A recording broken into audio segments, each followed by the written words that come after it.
आपकी body antibodies बनाती है अगेंस्ट एंटीजन्स। अब एनवायरनमेंट में वैरायटी ऑफ एंटीजन्स प्रेजेंट होते हैं। उस डाइवर्सिटी को हैंडल करने के लिए आपकी बॉडी डाइवर्स एंटीबॉडीज़ बनाती है। अब वो डाइवर्सिटी कैसे क्रिएट करती है हमारी बॉडी? जब आपका बी सेल डेवलप हो रहा होता है, हेमाटोपोइटिक स्टेम सेल होते हैं बोन मैरो में, हेमाटोपोइटिक स्टेम सेल से बी सेल बनते हैं। तो जब ये डेवलप हो रहे होते हैं बी सेल, तो ये एक इम्यूनोग्लोबुलिन क्रिएट करते हैं। वो इम्यूनोग्लोबुलिन अटैच्ड रहता है बी सेल से, दिस पर्टिकुलर एंटीबॉडी। इसमें जो वी रीजन होता है इम्यूनोग्लोबुलिन का, वहाँ पे एंटीजन बाइंडिंग साइट होती है, और इस रीजन को कोड करने वाले जो जीन्स होते हैं वो जीन्स इधर प्रेजेंट होते हैं बी सेल के अंदर, and they are present in fragments. तो ये डिफरेंट फ्रैगमेंट्स डिफरेंट कॉम्बिनेशंस में एक दूसरे के साथ कंबाइन करते हैं, and they give rise to different combinations of antigen binding sites. तो अब आपके पास बहुत सारे बी सेल्स हैं जिनके पास डिफरेंट एंटीजन बाइंडिंग साइट्स हैं, डिफरेंट वेरिएबल रीजन्स हैं। So this is how your body can make variety of antibodies. तो जब बाहर से कोई एंटीजन आता है तो वो इस डाइवर्स कलेक्शन ऑफ एंटीबॉडी में से प्रॉबेबली किसी एक के साथ बहुत अच्छे से बाइंड कर पाएगा, और जिस भी सेल के इम्यूनोग्लोबुलिन के साथ वो अच्छे से बाइंड कर पाता है, वो सेल प्रोलिफरेट करने लगता है और अपने क्लोन्स बनाने लगता है। इस फिनोमिना को क्लोनल सिलेक्शन थ्योरी कहते हैं। तो बेसिकली आप इसको ऐसे एनालॉजी से समझ सकते हो कि आपकी बॉडी ऑलरेडी बहुत सारे डिफरेंट वेपन्स बनाती है फॉर डिफरेंट एनिमीज़। तो बाहर से जब कोई एक तरह का एनिमी आता है तो वो एनिमी खुद सिलेक्ट करता है कि कौन से वेपन से उसको फाइट करना है। जब वो वेपन सिलेक्ट हो जाता है तो बॉडी उस वेपन्स को और बनाने लगती है। ऐसे ही बॉडी की एक और रिक्वायरमेंट होती है कि उसको वेपन्स को और शार्प बनाना है। तो वेपन्स को शार्प करने के लिए क्या होता है कि बी सेल के अंदर अगेन कुछ म्यूटेशंस होती हैं। वो म्यूटेशन इस जगह पे कुछ चेंजेस क्रिएट करती है, इधर चेंजेस क्रिएट होते हैं, तो ये एंटीबॉडी और भी बेटर तरीके से एंटीजन के साथ बाइंड कर पाती है। तो इसको बोलते हैं एफिनिटी इंक्रीज होना। जो एंटीबॉडी की एफिनिटी है towards the antigen, that is increasing. तो इसको एफिनिटी मैच्योरेशन कहते हैं इस प्रोसेस को। तो वेपन्स आर गेटिंग शार्पर। ऐसे ही वेपन्स को अब आप डाइवर्सिफाई कर सकते हो। जैसे जो बी सेल ये एंटीबॉडी बनाता है जो उसकी मेम्ब्रेन के साथ अटैच्ड होती है, दैट इज़ IgM। यही सेम बी सेल के अंदर कुछ अगेन चेंजेस होंगे जिससे कि now this B cell will start making IgG और IgA और IgE। तो इसको बोलते हैं क्लास स्विचिंग।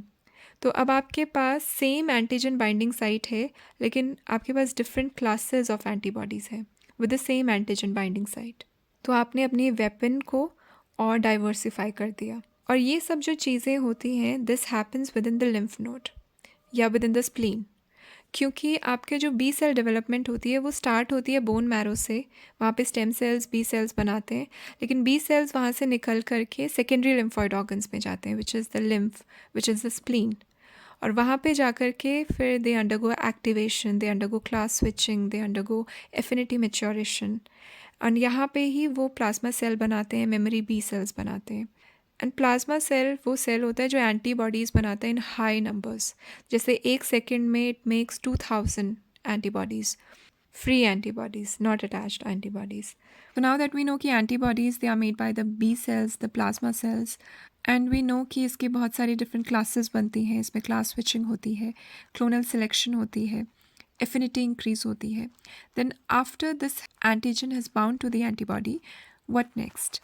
अब it depends कि वो कौन सी class का antibody है. So different classes में different heavy chains होती हैं.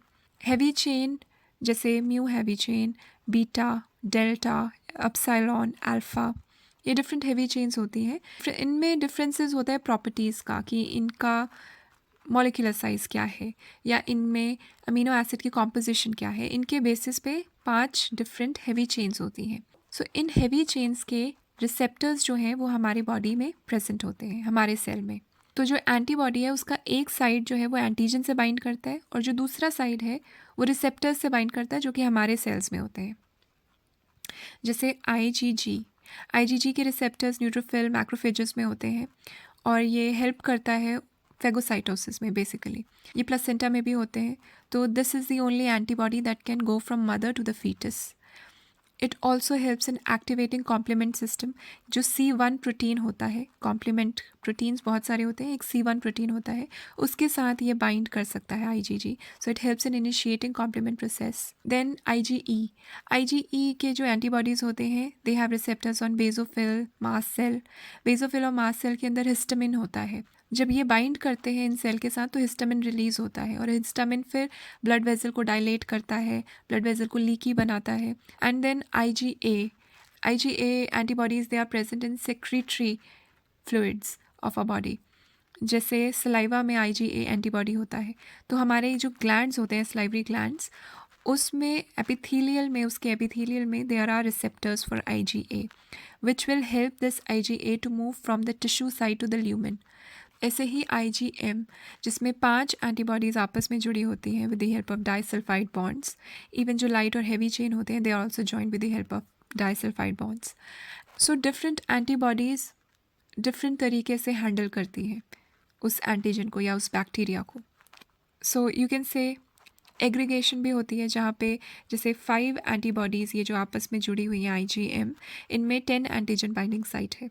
तो बहुत सारे पैथोजन इससे बाइंड करते हैं और एक जगह एग्रीगेट हो जाते हैं, तो वो करने में भी मदद करता है। न्यूट्रलाइजेशन, जहाँ पे कोई टॉक्सिन है, अगर सपोज उसके आसपास सारी एंटीबॉडीज़ आकर के ज्वाइन कर जाती है and that toxin is unable to bind to any cell in the body, और the virus is unable to bind to any cell in the body.